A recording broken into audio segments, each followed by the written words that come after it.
Hello students, आज हम कक्षा 9वीं विज्ञान और प्रौद्योगिकी में पाठ 13 देखने जा रहे हैं, जिसमें कार्बन एक हमारा महत्वपूर्ण उपयोगी पदार्थ है। इस पर आधारित इस पाठ का हम आज स्वाध्याय देखने वाले हैं। इससे पहले हमने इस पाठ पर आधारित प्रश्न और उत्तर नोट्स के रूप में देख लिए और सब टॉपिक अच्छे से समझ लिए हैं। आज हम इसका स्वाध्याय देख रहे हैं, तो आप लोगों को स्वाध्याय सभी प्रश्न और उत्तर के साथ यहाँ लिख कर दिया गया है। आप अपने किताब में प्रश्न चेक कर सकते हैं, वहाँ से प्रश्न लिख सकते हैं और यहाँ से वो उत्तर मिला सकते हैं कि उत्तर उसमें क्या क्या आने वाला है। तो पहला क्वेश्चन हमारा MCQ का है, जिसमें ऑप्शन ऊपर दिया है अ, आ, ई और ऊ के रूप में। हमें यहाँ पर 5 MCQ के प्रश्न दिए गए हैं, जो उसमें से जो ऊपर हमें ऑप्शन दिए गए उसमें से चुन के सही लिखना है। तो ये हमारा पहला हो गया, तो इसका स्क्रीनशॉट ले लीजिए। क्वेश्चन दूसरे से हमें निम्न प्रश्नों के उत्तर लिखना है, तो वो प्रश्न ये स्क्रीनशॉट आप लोगों ने ले लिया होगा। अब हम नेक्स्ट पेज पर चलते हैं।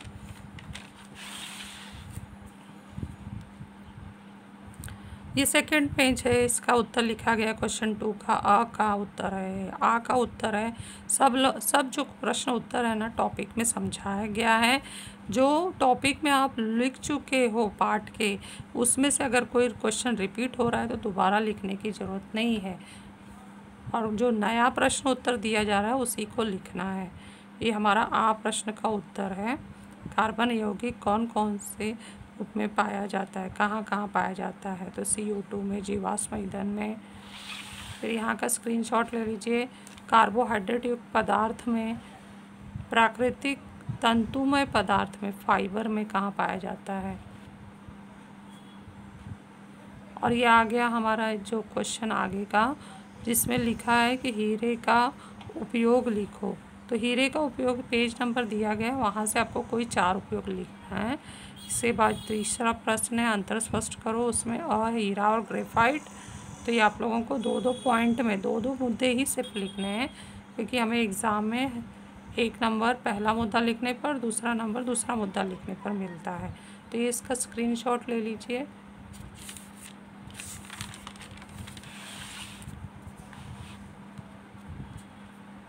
वैज्ञानिक कारण का प्रश्न उत्तर आगे आ गया है। ये पहला वैज्ञानिक कारण, ये दूसरा है, और ये तीसरा है, और ये चौथा है। सब अच्छे से आसान उत्तर लिखा गया है। एक बार आप लिख के पढ़ लेंगे तो बहुत अच्छे से समझ में आ जाएगा। Next page. स्पष्ट कीजिए क्वेश्चन 5 में कि हीरा ग्रेफाइट जो फुलरिन है कार्बन के कैलाशी रूप है। तो पहले कैलाशी रूप क्या है, फिर हीरा के कैलाशी रूप में क्या उसका रचना होता है, ग्रेफाइट का क्या रचना होता है, फुलरिन का क्या रचना होता है। फिर इन्हीं निश्चित रचना के कारण हीरा, ग्रेफाइट और फुलरिन को हम कैलाशी रूप कहते हैं। तो ये पूरा उत्तर बनाया गया है, तो ये आप लोगों को लिखना होगा। मीथेन को मार्स गैस कहते हैं। मार्स मतलब दलदल होता है।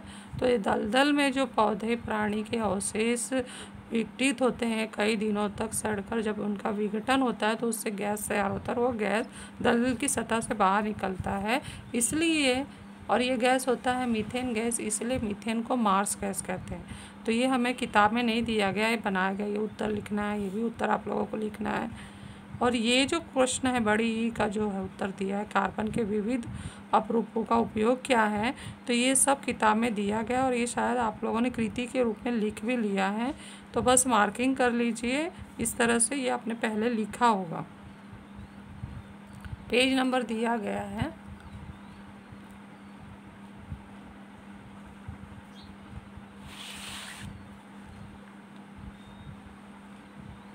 अग्निशामक संयंत्र में CO2 गैस का उपयोग स्पष्ट करें।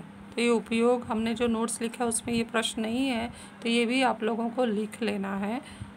फिर CO2 का व्यवहारिक उपयोग पेज नंबर 146 पर है, ये आप लोगों ने लिखा होगा, तो बस मार्किंग कर लीजिए। और प्रत्येक के 2-2 भौतिक गुणधर्म, हीरा का है, चारकोल का है, कार्बन का कैलाशी रूप का है। तो ये सब पेज नंबर दिए गए हैं। अगर आप लोगों ने नोट्स में लिखा है तो दोबारा मत लिखिए।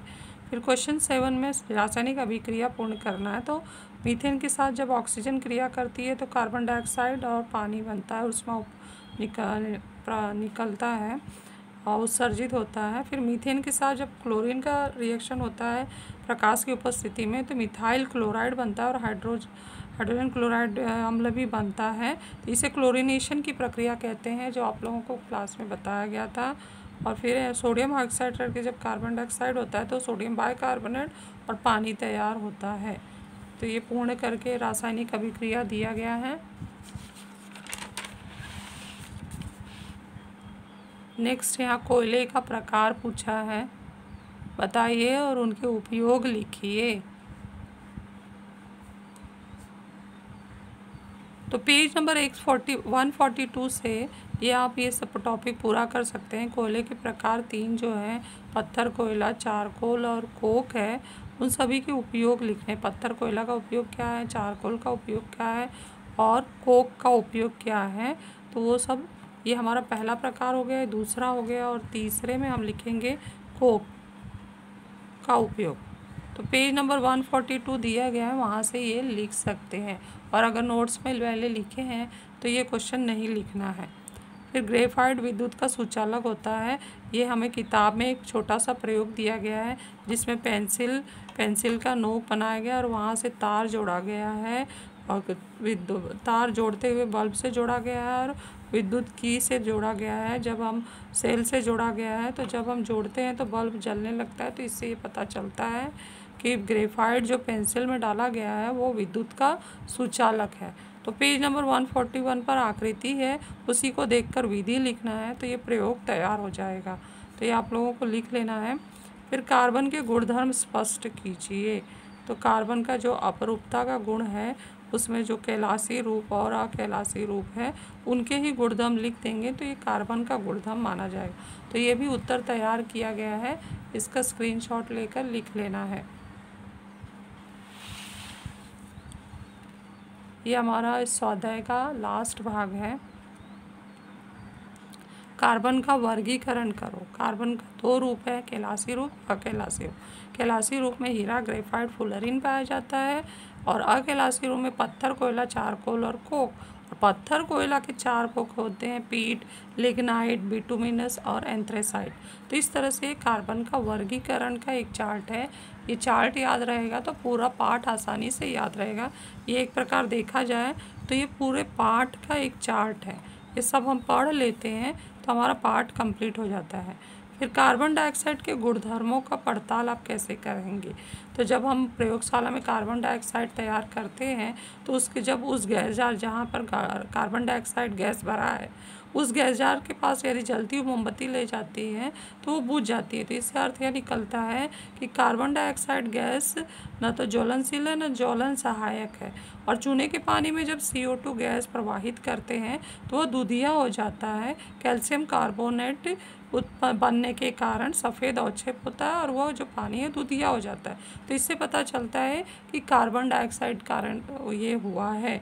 और जब कार्बन डाइऑक्साइड गैस के जार में हम नीला और लाल लिटमस पेपर ले जाते हैं तो नीला लिटमस पेपर लाल हो जाता है और लाल लिटमस पेपर में कोई बदलाव नहीं होता है। तो इससे पता चलता है CO2 गैस अम्लीय है। तो इस तरह से उसके तीनों गुणधर्मों का जांच हम कर लेते हैं जब प्रयोगशाला में CO2 गैस तैयार होता है।